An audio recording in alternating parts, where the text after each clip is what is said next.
Hello everyone. In this session, we will be studying chapter number 4 of accountancy, which is recording of transaction second. In the previous chapter, we have studied recording of transaction 1, in which we have studied how to solve accounting equation, journal entries, and how to post entries from journal to ledger and then from ledger to trial balance. So after this, we will come into the subsidiary books. So in recording of transaction 2, we will learn what are subsidiary books. Subsidiary books includes cash book. So we will start with the first subsidiary book, which is cash book. Now, cash book is a subsidiary books in which all the transactions related to cash are recorded, or all the transactions related to banks are recorded. As we know, there are many transactions in a business.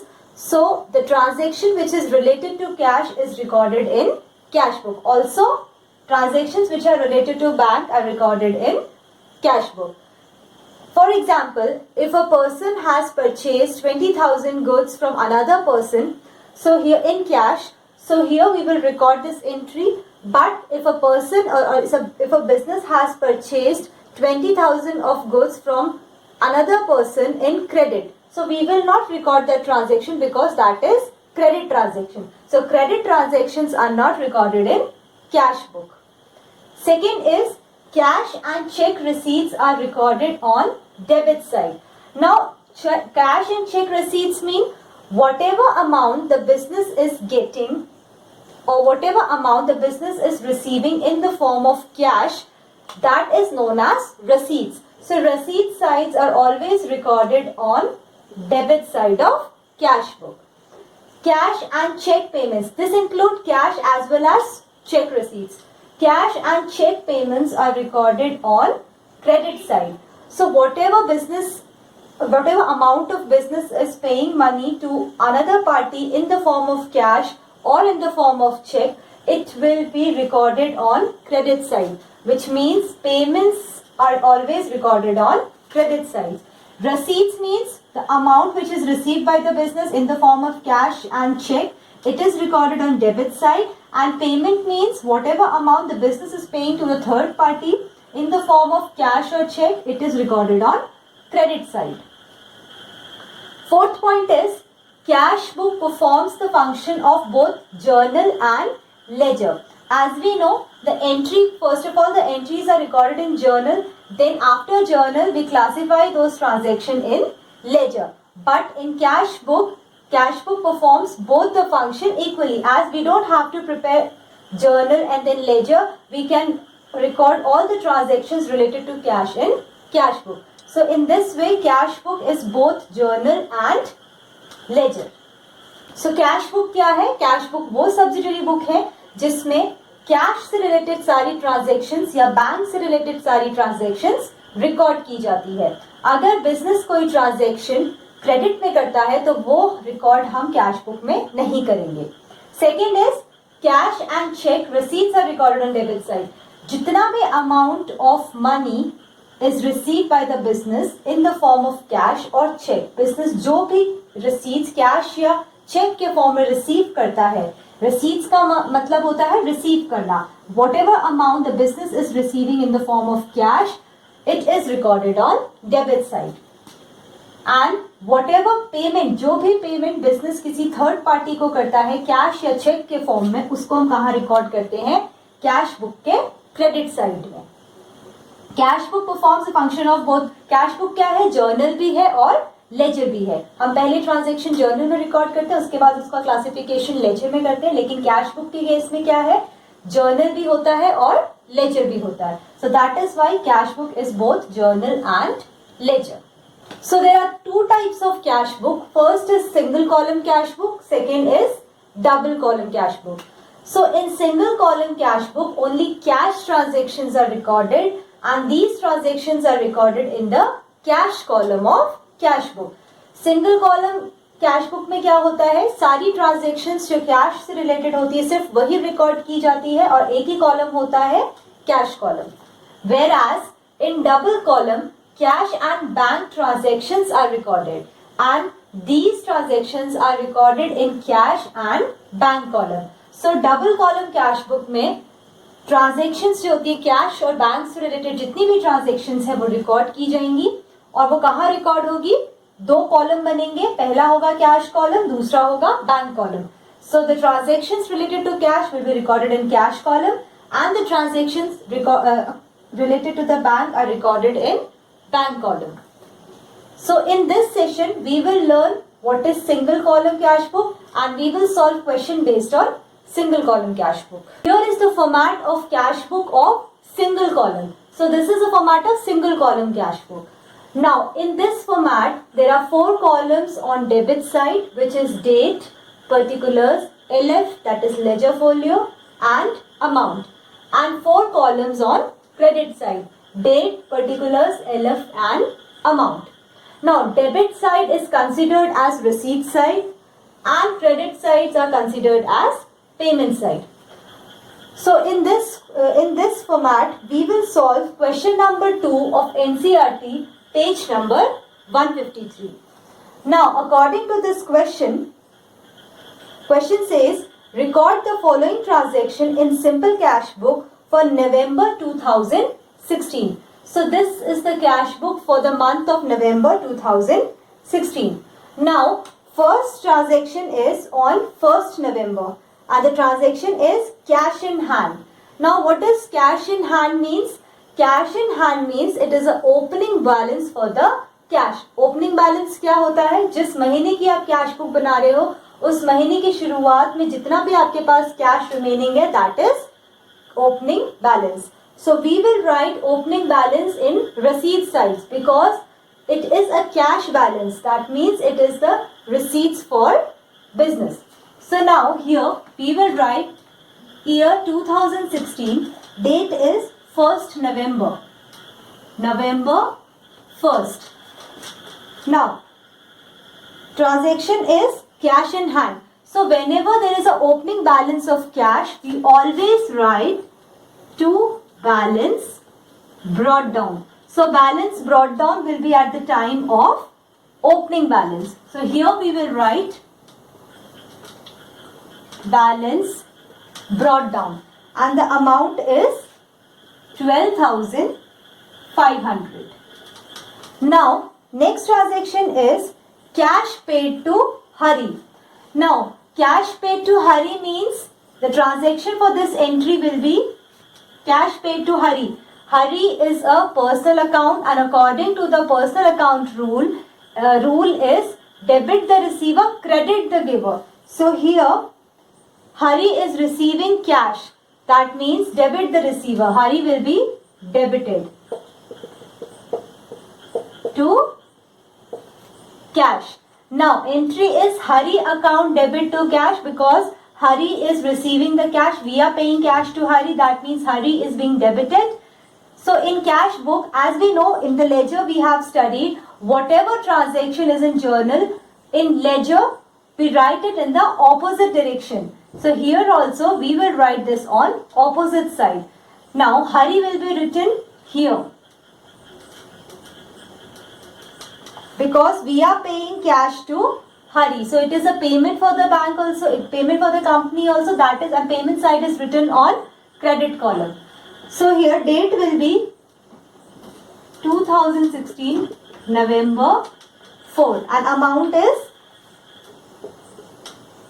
600. Now next transaction is purchased good.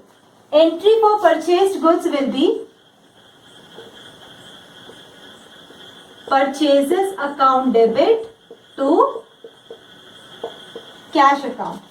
Now goods have been purchased for 800.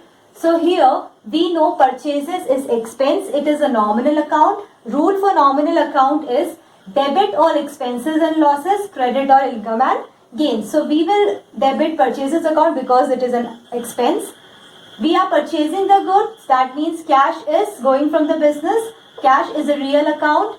Debit what comes in, credit what goes out. So cash is going, that is why we are crediting cash. Now here in cash book we will write this purchases account in opposite side. Purchases is an expense, that means it is considered as payment, and payment is always written on credit side. So we will write purchases account here, and the date will be 4th November, 7th November, sorry, and the amount is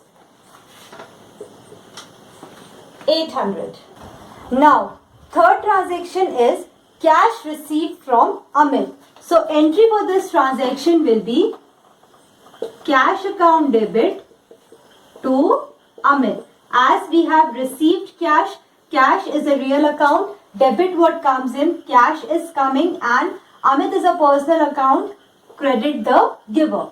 So, here business is receiving a cash, and we know that receipt sides are recorded on debit side. So we will debit Amit with the amount 1960, and the date for this transaction is November 12. Next transaction is sold goods for cash. So entry for this transaction will be cash account debit to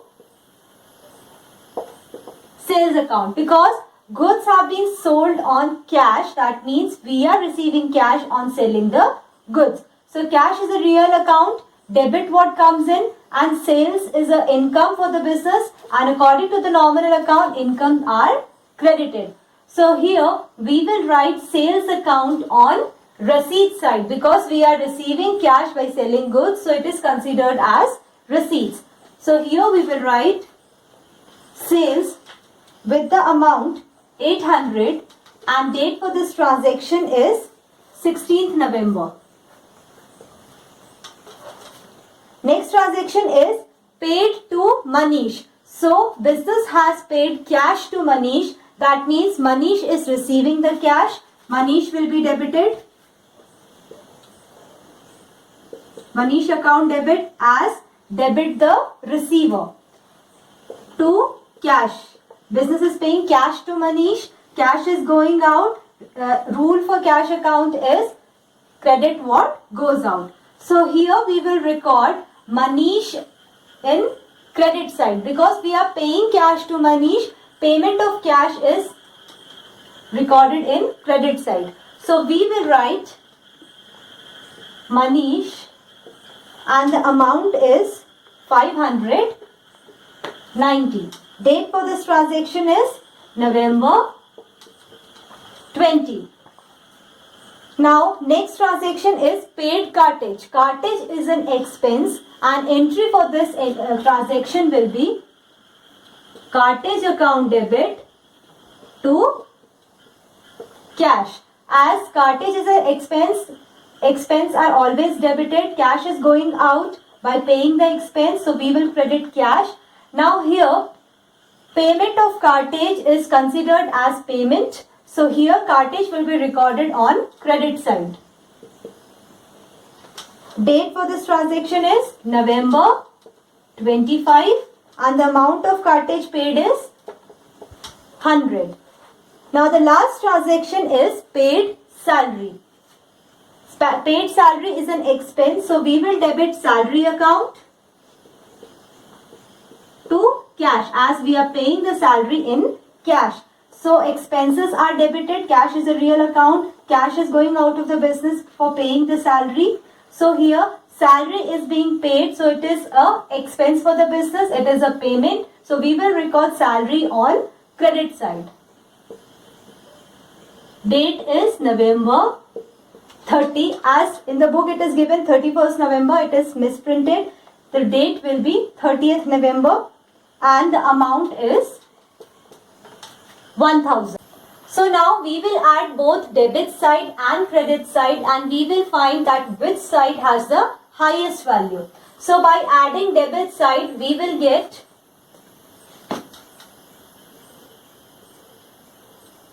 15,260, and adding credit side we will get 3090. So here debit side has the highest value. We record this highest value on both sides. 15,260 and 15,260.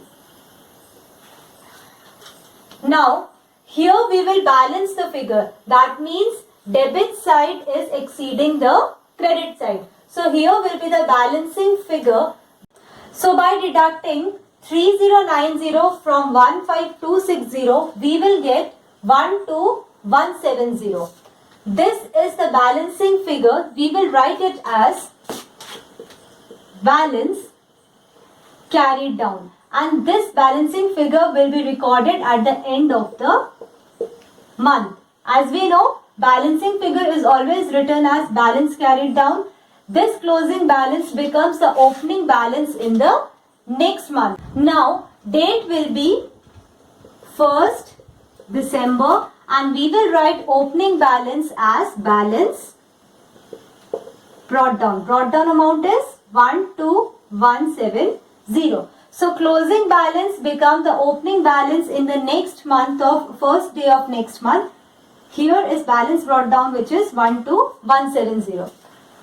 So this is how question based on single column cash book is solved. We have studied in this session how to solve question based on single column cash book. So in the next session we will learn how to solve question based on double column cash book. So that's all for today. Thank you.